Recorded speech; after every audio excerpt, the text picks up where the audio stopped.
I guess it's hard to know where to start when your life comes crashing down around you. Maybe it was all simmering under the surface for years, and I just chose to ignore it. But for the sake of this rant, or confession, or whatever the hell this is, let's go back to our 5th anniversary. 5 years married to Kira, and I thought I was doing everything right. I mean, yeah, I've been caught up with work. I'm a manager in IT, for crying out loud. It's not like I can just switch off my phone at 5 p.m. and pretend the world doesn't exist. I've got deadlines, clients breathing down my neck, and a boss who acts like I'm a goddamn robot that never needs sleep. So, yeah, I was a little distracted when I tried to put something together for our anniversary. But I still made an effort, okay? I set up a nice dinner, candles, even got her some jewelry that I knew she'd like. Except, as soon as I handed her the gift, I saw that look on her face. That fucking looked like I just spat in her drink. She barely even bothered to unwrap it before tossing it aside like it was nothing. "You don't get it, Trevor," she snapped, her voice dripping with that condescending tone that I'd gotten all too familiar with. "It's not about the gifts. It's about you actually being here with me for once." And that was it. That was the start of yet another argument. I tried to tell her, try to make her see that I was doing everything I could to make things work between us. But she didn't want to hear it. She just kept going on and on about how I was married to my job and how she felt like she was nothing more than a roommate. Hell, I was trying to keep my cool, but it all came spilling out how she never appreciated anything I did, how she always had to pick at every little thing. By the end, we were practically screaming at each other. Lucy, our so-called mutual friend who was hosting the party, was probably wishing she hadn't bothered to invite us. That night ended with Kira storming out of the house, leaving me standing there with a half-eaten cake and a room full of awkward guests trying not to stare. I don't know if I realized it then, but that was the first crack in what was left of our marriage. A couple of weeks later, I had to go on one of those last-minute business trips that seem to pop up whenever you least need them. I had no choice but to pack up and leave. Meanwhile, Kira was back at home, probably bitching to her little sister Mason about what an asshole I was. Or maybe not, because it turns out she found a better ear to pour her misery into. My best friend, Braden. Now, Braden? God, where do I even start with him? We've been friends since college, and I never thought he'd do me like this. But while I was busting my ass trying to keep our life afloat, Kira was inviting him over for friendly visits. You know, wine, board games, just a couple of pals hanging out while her husband was away. Turns out it was a lot more than just board games. I mean, I wasn't there, but Kira told me enough to paint the picture. She was feeling lonely, and he was there to comfort her. Jesus Christ, even writing it out makes my blood boil. They probably started off talking about how hard it is being with someone like me, and then one thing led to another. I can almost see it now, the two of them on our goddamn couch, her giving him those sad, doe-eyed looks like she's the victim. And him, that smooth-talking prick, taking her hand, telling her she deserves better. Then, after a couple of glasses of wine, they end up making out, clothes flying off, and them fucking like rabbits right there where we used to watch movies together. Meanwhile, I'm stuck in some shitty hotel room, trying to salvage a project that was going sideways, completely clueless about what's happening back at home. The worst part? I was actually worried about Kira. I kept thinking, God, I hope she's okay. I hope she's not too lonely. Yeah, well, turns out she was busy finding her comfort in my best friend's arms. I found out later that it wasn't just a one-time thing either. No, they kept going at it, and I was too stupid to see the signs. I remember coming back from that trip, and Kira was all smiles, acting like she'd missed me. She even cooked me dinner. Little did I know, she was probably just relieved she'd gotten away with it. I started to notice things, though, like she'd leave the house late at night, claiming she was meeting up with her sister or that she needed to go for a drive to clear her head. She'd come back with this weird look in her eyes, like she was guilty of something, but trying to hide it. And Braden? That asshole would still come around, acting like nothing was going on, laughing it up with me over beers while he was screwing my wife behind my back. It was around that time when things at work started to fall apart too. My project was delayed, my manager was breathing down my neck, and I couldn't focus for shit. I catch myself wondering what Kira was up to, if she was really out with her sister or if she was sneaking around with Braden again. I couldn't shake this gut feeling that something was off, but every time I tried to bring it up with Kira, she'd blow up at me. "You're just paranoid," she'd yell. Maybe if you paid more attention to me instead of your damn job, you wouldn't have these crazy ideas. And I bought it. I fucking bought it. I thought, maybe she's right. Maybe I am too absorbed in work. Maybe I'm pushing her away. But in the back of my mind, I knew something was happening right under my nose, and I was too blind to see it. But that's only the beginning. Things were about to get a hell of a lot worse. I guess it's true what they say. Once you get that first whiff of betrayal, the scent never leaves you. It stays in your nostrils, clinging to your thoughts, making you second-guess every little thing. That's exactly where I was after Kira, and I had that blow-up fight. I tried to brush it off, tried to tell myself it was just the stress talking, but something kept gnawing at me. Something didn't add up, and I was starting to see things that I couldn't just ignore. Turns out, while I was spiraling at work trying to keep my project from going up in flames, Kira was living her best life behind my back. She was meeting up with Brayden more often than I realized, and it wasn't just casual. Oh no, it had escalated into something much worse. Kira had gotten so damn comfortable sneaking around that she didn't even bother hiding it well. Late-night texts, slipping out at odd hours. I'd ask her where she was going, and she'd shoot me that look. You know, the one that says, "How dare you question me?" Every time I asked about Brayden, she'd get defensive. "We're just friends," she'd hiss. "Stop being so fucking paranoid, Trevor." Meanwhile, things were gonna shit at work. My project was tanking, and I was fighting fires left and right. That's when Eliza, this new colleague of mine, came into the picture. Eliza is young, ambitious, and, well, hot. I'll admit it. I noticed her looking at me a certain way, but at first I brushed it off. I was a married man after all. But as things got worse with Kira, I found myself spending more and more time with Eliza. She was eager to help me with the project, staying late with me at the office, bringing me coffee, and just listening. Something Kira hadn't done in months. One night, Eliza stayed way past her usual time, helping me sort through the mess my project had become. We were alone, the office lights dim, and there was something in the air. For a second, I thought about leaning in and closing the gap between us. But just as quickly as the thought came, I shook it off. What the hell was I doing? I still loved Kira, even if she was driving me crazy. So I buried myself in work again, trying to drown out my suspicions about her and Brayden. But those suspicions kept piling up. Kira's texts were getting sneakier. She'd turn her phone screen away from me whenever it buzzed. One time, I saw the name pop up, and she tried to pass it off as some work thing. I'm not an idiot. I knew exactly who it was. That asshole Brayden, still pretending to be my friend, was balls deep in my wife while I was trying to keep us afloat. One night, I came home earlier than usual, hoping to surprise Kira, maybe patch things up. Instead, I found her in the kitchen, all dressed up with that fake, guilty smile plastered on her face. "Where are you off to?" I asked, trying to sound casual.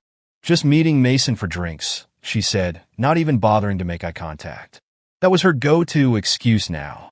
Always meeting Mason or catching up with a friend. I wanted to believe her, but I'd seen Mason's Instagram earlier that day. She was on a weekend trip with her new boyfriend, nowhere near our town. It was getting harder and harder to hold my tongue. A couple of nights later, Kira came back home at 2 a.m., reeking of booze and something else. That was the night I finally snapped. "Where the hell have you been?" I demanded, blocking her way as she tried to slink past me into the bedroom. "God, Trevor, not this again," she groaned, rolling her eyes. "I told you I was with Mason." "Bullshit," I shot back. "I know you weren't with her. Who was it this time, huh? Was it Brayden?" She looked at me like I just slapped her. Her eyes went wide for a second, but she recovered quickly. "You're insane," she hissed. "You need to stop these paranoid fantasies before you ruin everything."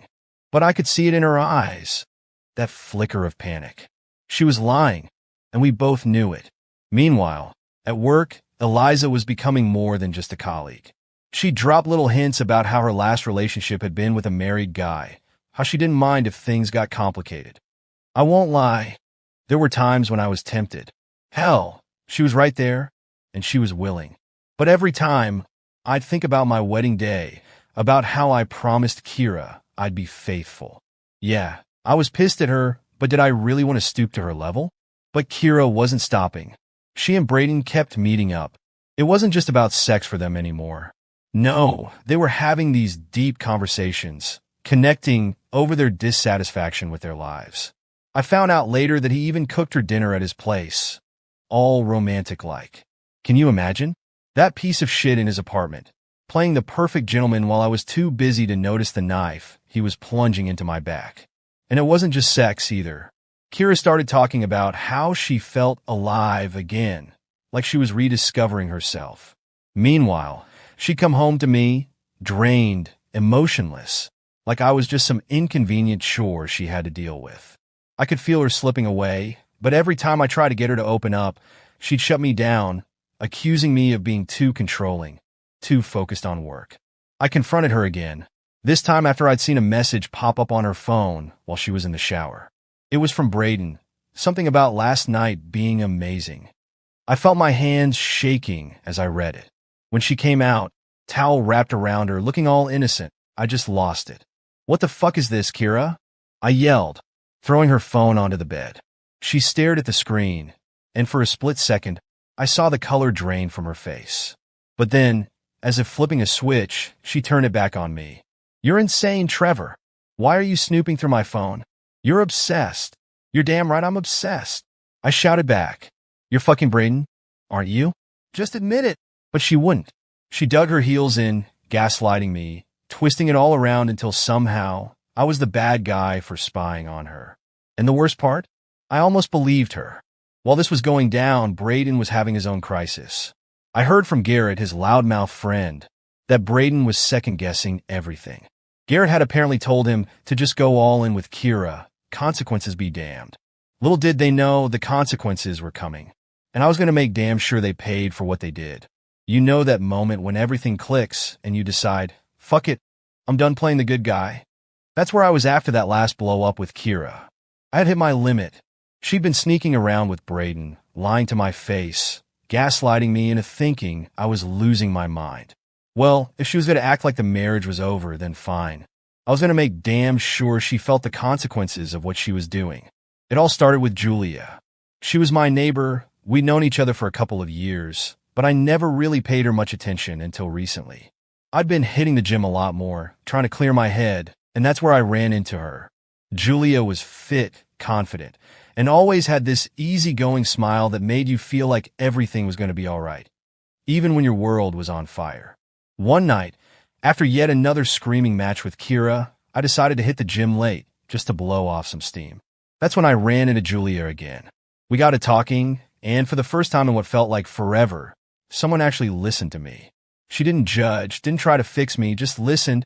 After that, we started hanging out more. We'd grab coffee after a workout, chat about life. I could tell she was interested, and hell, I was too. But I held back. I wasn't ready to go down that road yet.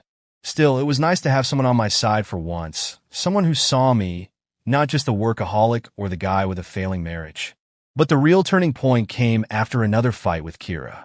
She was out again, probably with Braden, and I was sitting at home seething. That's when Mason, her younger sister, called me. She was checking in, seeing how I was holding up. Mason had always been the fun one, the one who'd laugh and joke around, unlike Kira's constant mood swings. I don't know what got into me that night. Maybe it was the whiskey, maybe it was the pin-up rage, but I invited her over. I told myself it was innocent, just a friend needing company. But when she walked through the door, I saw that look in her eyes, the same look I used to get from Kira back when we were happy. We started talking, and one thing led to another. Before I knew it, we were making out on the couch. I didn't stop her, didn't even hesitate.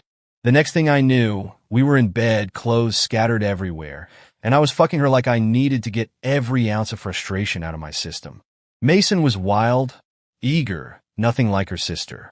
The sex was, I don't know how to describe it, except it was exactly what I needed. It was raw, primal, like all the shit I'd been bottling up finally had a release. And yeah, there was a twisted sense of satisfaction knowing that I was fucking Kira's own sister. The next morning, Mason acted like nothing happened, slipping out of the house with a kiss on my cheek. And you know what? I didn't feel guilty. I felt free. For the first time in months, I felt like I had the upper hand. I decided to keep playing it cool, though. I met up with Braden for drinks a few nights later, acting like nothing was wrong.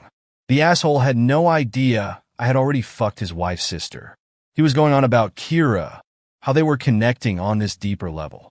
I just smiled, nodding along, pretending I gave a damn, while secretly thinking about how I was going to fuck his world up next. That's when Savannah came into the picture. I met her at a party, one of those forced social gatherings with our mutual friends. Braden's wife. She was gorgeous, way too good for a prick like him. I noticed the way she looked at me, a bit too long, a bit too curious. I was pissed, drunk, and desperate for a distraction. So when she started talking to me, I leaned into it. We slipped away from the party, finding ourselves in one of the spare bedrooms. There was no hesitation this time. We kissed hard, ripping at each other's clothes. It was messy, rushed, like we both needed this escape from our miserable marriages. I don't remember much after that, just the feeling of her nails digging into my back and her breathy moans in my ear. But I fucked up. I left my phone at her place by accident. The next day, Braden found it. Apparently, he saw a message from Mason pop up while trying to figure out whose phone it was. That's when the real shitstorm began. Braden didn't confront me right away, though. Instead, he started acting weird, distant. Kira, on the other hand, was still oblivious, wrapped up in her little fantasy with Braden.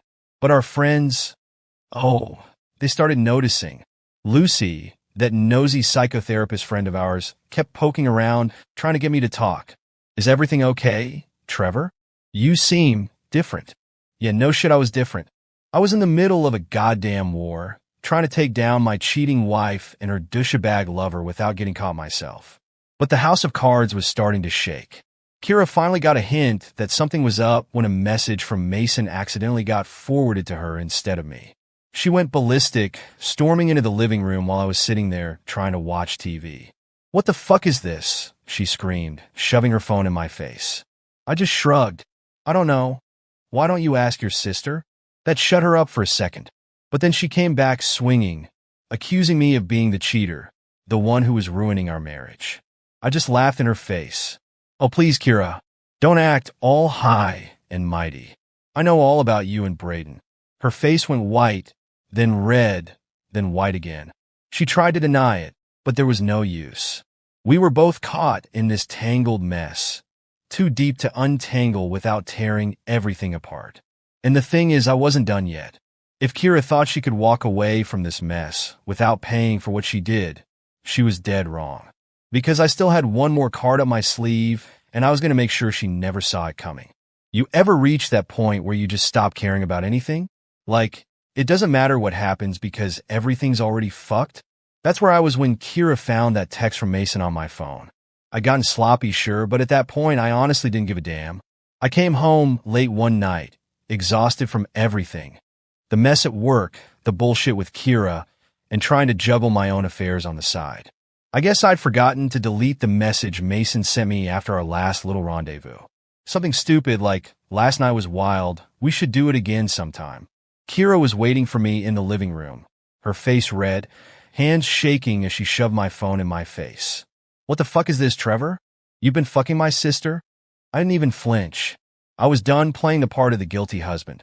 "Yeah, well, maybe I got tired of waiting for you to come back home after your late-night fuck sessions with Braden." That's when the screaming started. She was hurling accusations, calling me every name in the book. But I wasn't backing down this time. I threw every dirty little secret back at her, watching as her face contorted with rage and shock. "You want to talk about betrayal, Kira? How about the fact that you've been fucking my best friend behind my back for months? Don't act so innocent."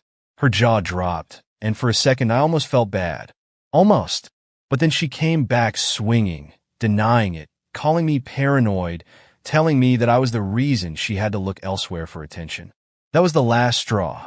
I snapped, shouting so loud I thought the neighbors might call the cops.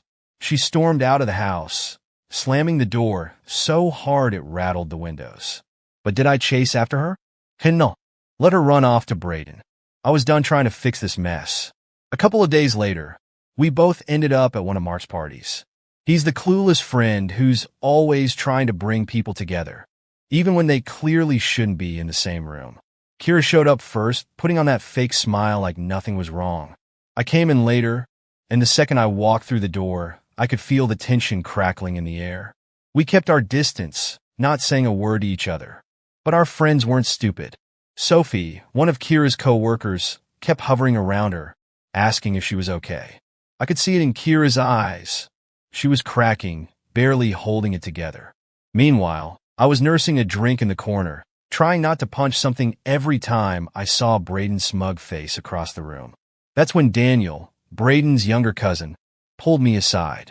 We'd gotten kind of close recently, mostly because he was the only one who seemed to notice that everything was falling apart around me. "You all right, man?" he asked, handing me another beer. I just shrugged. "What's the point, you know? She's been fucking Braden behind my back. I'm just biding my time before I burn it all down." Daniel looked like he wanted to say something, but held back. Finally, he sighed. "Listen, Trevor, I've seen the way Braden looks at her. I didn't want to believe it, but maybe it's time you confront him. Get it all out in the open." He was right, of course, but part of me was still holding out for the chance to catch them red-handed, to have that satisfaction of throwing the evidence in their faces. Little did I know, Kira and Braden were still sneaking around, getting off on the thrill of not getting caught. I heard from Garrett, that loudmouth idiot Braden calls a friend, that they were still meeting up, sneaking into hotels late at night like a couple of horny teenagers. It was almost pathetic, but what really got me was hearing how Kira was gushing to Braden about how he made her feel alive. The same shit she used to say to me. Meanwhile, I was playing my own game. I had Daniel go talk to Braden, to put the fear of God in him. Daniel caught up with him at the gym, casually bringing up Kira to see if he'd slip up. Apparently, Braden turned pale as a ghost, stammering his way through some bullshit excuse. That's when Daniel told him, "Trevor's not stupid, man. He knows. You better come clean before it's too late." But Braden didn't listen. He kept sneaking around, thinking he was slick. So, I decided to take matters into my own hands. I caught up with Braden in a parking lot one night after hearing from Daniel that he was planning another one of his little meetups with Kira. I confronted him, and the look on his face was priceless. He tried to deny it at first, but when I pressed him, he cracked. "Trevor, listen, it's not what you think," he stammered, backing up as I got in his face. I didn't mean for it to happen." "Bullshit," I spat. "You knew exactly what you were doing. You were fucking my wife behind my back, and now you're trying to act like it's some big misunderstanding." He tried to apologize, tried to make excuses about how Kira was unhappy and how he was just trying to comfort her. But I wasn't buying any of it. The rage that had been boiling up inside me for months finally exploded. I swung, and my fist connected with his jaw. The next thing I knew, we were on the ground, fists flying, both of us too far gone to stop. It wasn't until some bystanders pulled us apart that I realized I had blood dripping from my knuckles and Braden's face was a mess. As they dragged me away, all I could think was this isn't over. Because it wasn't. I was going to make sure they both paid for what they did. Kira, Braden, all of them. If they thought they could humiliate me, destroy my life, and walk away without a scratch, they had another thing coming. But the worst part, even after everything that happened, I knew this was just the beginning. The secrets were out, but the fallout, that was going to be brutal. You know that feeling when everything around you is falling apart, and all you can do is watch. That's where I was after the brawl with Braden. My knuckles were still bruised, my body ached, but the worst part was knowing that nothing was going to get better. In fact, things were about to get so much worse. I came home that night, still high on adrenaline, half expecting Kira to be gone. But no, she was there, sitting on the couch with a look that was somewhere between rage and desperation. As soon as I walked in, she was on me, yelling about how I'd humiliated her, how I was turning into the monster she'd always feared. "Are you fucking serious, Kira?" I shouted back, slamming the door behind me. "I'm the monster? You've been screwing my best friend behind my back for months, and now you want to play the victim?" She threw up her hands, tears streaming down her face, but I was too angry to care. "I only did it because you pushed me away, Trevor. You were always at work. You never had time for me. I was lonely, damn it. Lonely?" I laughed bitterly. "So that's your excuse? You were lonely, so you just jump into bed with Braden? That's how you solve problems? By fucking the one person I thought I could trust?" She tried to spin it, to justify it, but all I heard were excuses. Every word out of her mouth was just another knife in my back. Finally, I just walked away, leaving her standing there crying, like somehow that would change everything. But I was done listening to her bullshit. Meanwhile, Kira was turning to her old childhood friend, Rebecca, for comfort. I found out later that she'd met up with Rebecca at some cafe, crying her eyes out like she was the victim in all of this. Rebecca, bless her heart, tried to be supportive but didn't hold back either. "Kira, I get that you were unhappy," Rebecca told her, according to what I heard later. "But cheating? With Trevor's best friend? Do you even understand the damage you've done?" Kira, of course, played the sympathy card, talking about how unfulfilled she felt, how she needed something more than I could give her. Rebecca didn't buy it. She basically told Kira she was being selfish, that she should have just divorced me if she was so unhappy. But Kira had to have it all. The marriage, the affair, the excitement. It was like she didn't want to let go of anything, even if it meant destroying everything in the process. As for me, I couldn't focus on anything. Work was slipping, deadlines were coming at me like bullets, and I was stuck in a fog. That's when Ethan, my boss, called me into his office. "Trevor, I don't know what's going on with you, but you've got to pull it together," he said, looking at me like I was some lost puppy. "I need you on your game, but you're distracted. Fix whatever's going on at home, or it's going to start affecting your job." That was the last thing I needed to hear. I was already drowning, and now I had the added pressure of potentially losing my job on top of everything else. But the thing was, no matter how hard I tried, I just couldn't focus. Every time I sat down to work, all I could think about was Kira and Braden fucking behind my back while I was too stupid to see it. Braden, meanwhile, was having his own breakdown. After our fight, he started avoiding everyone, even Kira. He was so eaten up with guilt that he decided to meet up with her one last time to end things. He told her they couldn't keep going like this, that it was too much. But Kira wasn't having it. "I need you, Braden," she pleaded, probably trying to pull the same manipulative bullshit she used on me. But for once, it didn't work. He walked away, leaving her alone, desperate and confused. But of course, Kira wouldn't let it go. She reached out to him, begging for one last night together. And like a fool, he agreed. They met up at some shitty hotel, thinking they were safe. I don't know what went down exactly, but all I know is Braden came out of it looking more broken than before. He finally told her they had to stop, that they couldn't keep destroying people's lives for their own selfish bullshit. I came home one night after another shitty day at work, just wanted to collapse in a bed, and there she was, Kira, standing in the middle of the living room with a half-packed suitcase.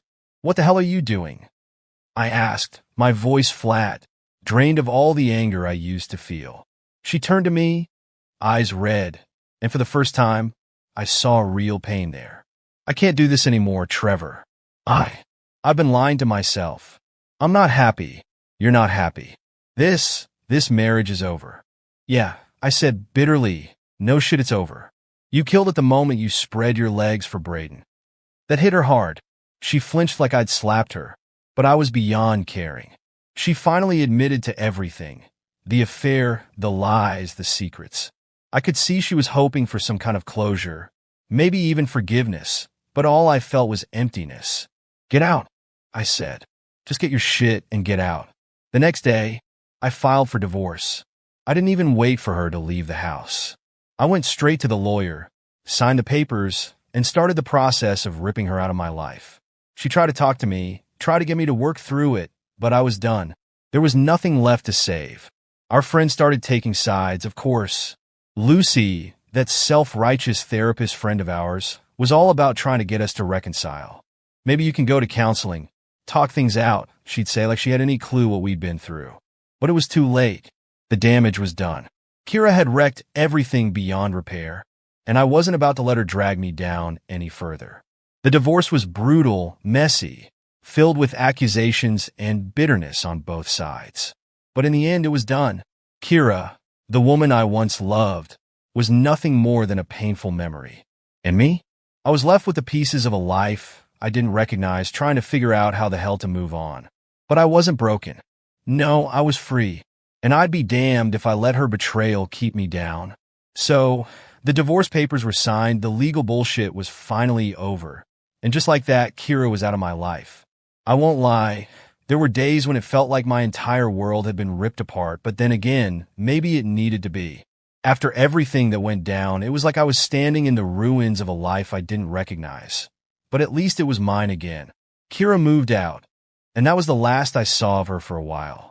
I heard through the grapevine that she got herself a small apartment downtown, just big enough for her to start fresh. I didn't really care what she was up to, but I'll admit, there was a part of me that wondered if she was struggling or if she'd just moved on without a second thought. Turns out, she wasn't doing too bad. Apparently, she met this guy named Liam at some art exhibit. I heard this from a mutual friend who couldn't wait to gossip about it.